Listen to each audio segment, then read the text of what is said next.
So today's topic: how to decrease your sex drive with a raw foods lifestyle. Because there's people say, "Oh, Harley, like, I heard about such and such, and they said their sex drive went down, and I don't know if that means it's healthy, So people are always looking for some sort of excuse or little thing to go, oh, but no, I would do that, but no, because that person I've never actually met, they gave a subjective claim that indicated that maybe this is happening, so I can't take action in my life because maybe, to always look for these little excuses like, oh no, I was so close to doing it, but just that possibility made me question it. No, I can't do it now. So feel free to use any excuses anytime, but just don't let it prevent you from taking real action in your life. Because often we live in a society where we let emotional bullshit come up and prevent us from taking the real action we need to become the people we know we need to become the people we want to become the people that society needs of us. I used to be motivated by what society thought of me, and now I'm motivated by what society needs of me. So Harley, well, let's get on topic, mate. What's the deal with low testosterone claims by people? Well, I watched a video, someone sent me a video the other day, and I watched that from the Raw Bras, and three brothers, cool guys, in their sharing little health journey. And one of them said, oh, I had low testosterone levels. And we didn't actually confirm that he had tested his levels beforehand. So it's not like you're having a 6-monthly test, which you do as an athlete. You have regular tests to see where you're going with your training. If your testosterone's going down, you take testosterone, or if you're doing it legally, you just drop your training back more, or get more sleep, or get more calories. So one of the guys tested his testosterone level. First time he's ever tested it before, and it came back a bit low. So, I mean, it's like, again, it's the analogy where I used yesterday's video about the B12. Someone gets tested the first time in their life, they're low, and they go, oh my God, it's because I'm a vegan. It's like, no, you don't know if you're going up or down. You know what I mean? You've got other health issues as well. Late night stress, undereating, overtraining, things like that really affect our hormonal levels, especially testosterone. I've had my testosterone levels checked, always great. Why? Because I eat enough calories. I get the sleep. I stay hydrated. I train smart. You won't be seeing me overtraining. This is like a 3,000 calorie meal in here. The Raw Bras, I'm eating this for breakfast, and the Raw Bras are eating this for the entire day. And these guys are training harder than me. I train hardly anything compared to these guys. They're like doing Olympic swimming trials. I'm not doing Olympic cycling trials. I train with Olympic cyclists, but I'm not going to the Olympics. So I'm not doing that sort of crazy training that those guys were. So I'm eating their calories, the calories I eat for a day, I'm eating that for breakfast often. I weigh less. You know what I mean? So when people try and do more on less calories, the first thing to go is your sex drive. I'll tell you that now. The first thing to go is your sex drive. And this is not just my claim. This is definitely my experience of mentoring people. If people want to read the science behind it, the Great Starvation Experiment, this is Todd Tucker, just put it together. But Dr. Ansel Keys, he's written the book. He conducted this experiment. It's called the Minnesota Experiment. And it's documented in the Biology of Human Starvation, which is an incredible clinical journal. If you can get your hands on it, it's bloody hard, but it's definitely a great read.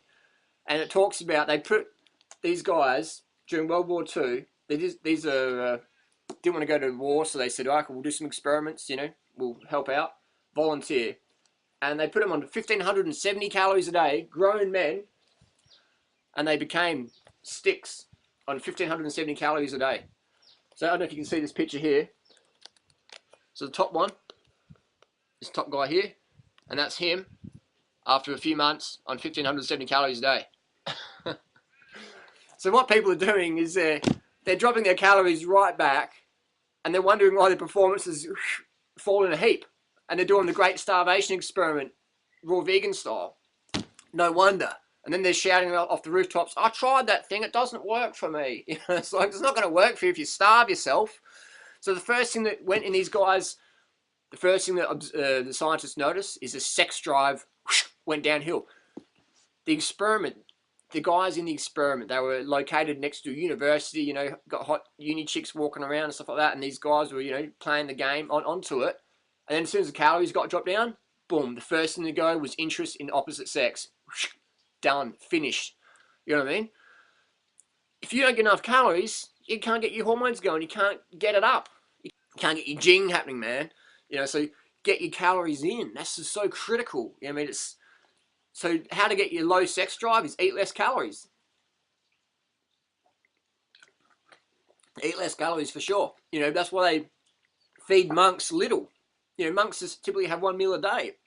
They want them under-carbed, so they're not busting out of the monastery and going harassing the local chicks in the village. Eat less calories if you want less sex drive. If you want more sex drive, if you want to be ravishing and voracious, eat more calories, man. In the jungle, in nature, the alpha animals are the ones who get the most calories. The alpha female, alpha male, they're the ones who are eating the most. They're the ones who get first dibs on the food. They're the ones who get first call to the table. Dinner time, they're first up. Alpha male and female. If you want to be alpha, eat more calories. Eat like an alpha. If you want to be beta or lesser or get beat, eat less. You know what I mean? Eat less. So definitely, that's where it's at. If you want to drop your sex drive, eat less calories, eat less carbs, undereat, get late nights, dehydrate yourself, do things like that, undereat. And it's the whole thing. And then we've got to remember in society is that testosterone deficiency is rampant. How do I know this? How do you know this? Go to any pharmacy or any doctor and ask them, do you prescribe testosterone? Can I buy testosterone here? They'll say, yes, where is your prescription? That's how common testosterone deficiency is. And people say, Harley, well, like society's getting obese. How can that be? Because everyone's getting too much fat. Their hormones are just going all whack. So carbohydrate, calories are key. When your carbs are strong, so is your dong. You know what I mean? It's reality. In nature, if you don't have enough calories, you're not going to be reproducing. So, of course, Mother Nature's going to shut down the sex drive. And we see in the porn industry, what? You're talking about porn? Yes, we're talking about porn. I've known a few porn actors and actresses, and they always sort of starve themselves a bit before they do a shot to look more ripped and lean and all that stuff. But what they notice is their sex drive just drops right down. And to counter that, they use Viagra, they use methamphetamine or cocaine to get them aroused and get them more energetic. So they look good because they've starved themselves, but their sex drive drops off. So they use pharmaceuticals like Viagra, even testosterone. A few of the guys use that, or stimulants, cocaine, meth, and stuff like that. So this is what we have to know. We have to look at the bigger picture rather than just have our little goggles on and just sort of snapshot everything. Open your mind, stand back, look at the bigger picture, and observe what is going on in society versus just making blanket claims about something. Stand back and look. And people say, oh, but you can't have children if you're a raw vegan. You won't be able to produce you can't have children. It's sort of hilarious. Oh, that's right, there's no raw vegan parents in the world ever. You physically can't do that. It's just like people saying you can't be a vegan or a raw vegan athlete. You can't run fast, you can't lift weights, you can't ride your bike, like you won't get enough protein. But that's what we're dealing with in society is ignorance. And then when people try it, they fuck up on it. They don't want to admit what they did wrong. And then they go, oh, well, I can't do it. I'm too proud and my ego's too strong. That means no one else can do it. You know what I mean? No one else can do it. And don't you dare try and do it because I'll just, So whenever you break apart from the status quo and forge the path, like if you go raw, if you go vegan, you're always going to get people trying to drag you back because you're escaping from the crowd. You're escaping from the prison, you know what I mean? You're escaping from the square. Whenever you step out of that square, people are going to say, no, you can't. Go back, get back into this superfood square and this marketing square and all this hype square. And you got to go back into the drug-taking square and all this sort of crazy stuff, But when you break apart, take advice and people get the results you desire, you succeed. As simple as that. What I notice is often people don't come to people like us who are really having a good time. Miraculously, they forget we even exist and they go direct to the people who say you can't do it. Why? Because they don't want to do it. And that's cool. If people don't want to do something, no problems. My problem is when people make up excuses or lie or exaggerate or say it can't be done because they didn't have the courage or commitment or strategy or ethics or morals or passion or purpose to do it. That's where I sort of get a bit raised up. So if someone doesn't do it, that's fine. You don't have to do anything in life. All you have to do is breathe. But if you want to do something, please take advice from people getting results you desire. If you want sex drive, eat more calories, man. 3,000 calories is a minimum. Starvation is induced on a 1,500 calorie a day diet. starvation is induced on a 1500 calorie a day diet. So if you're eating like a starvation person or double that, you're going to be just above starvation. If you want more, eat more carbs. Remember the alpha monkey, the alpha female monkeys, they're getting the most calories.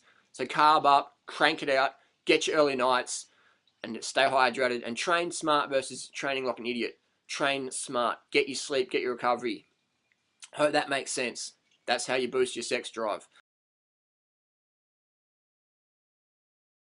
And what happens when you don't eat enough carbohydrates? Your body doesn't produce enough serotonin from your carbs, from your tryptophan. So then you can't sleep properly, so your testosterone is going to be dropping down. So you don't eat properly, you can't hydrate properly, and then you can't sleep properly.